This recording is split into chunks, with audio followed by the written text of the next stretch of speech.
Saudi अरब की government ने खरूज नहाई के कानून में तब्दीली कर दी है। खरूज नहाई के कानून में क्या क्या तब्दीलियां हुई हैं वो सब मैं आपके साथ शेयर कर देता हूं। वीडियो को ध्यान से आखिर तक लाजमी देख लेना।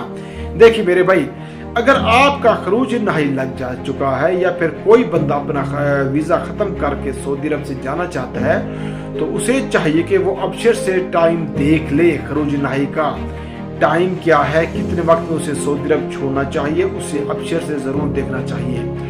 वैसे जो कानून है तो वो तो 2 महीने का वक्त देता है, लेकिन अगर आपका इकामा जल्दी खत्म हो रहा है तो सऊदी अरब छोड़ने का वक्त भी आपको बहुत कम मिलेगा। मेरे भाई, अगर आप जो मुकर्रर वक्त पे आपको वो वक्त दिया गया है उसी दौरान आप सऊदी अरब को नहीं छोड़ जाते तो ऑटोमेटिक हरूब लग जाएगा। अगर ऑटोमेटिक हरूब लग गया है तो ये हरूब खत्म भी नहीं हो सकता। हरूब की सूरत में आपको एम्बेसी में जाना होगा और फिर आप तकरीबन 7 महीने बाद वापस जा सकोगे।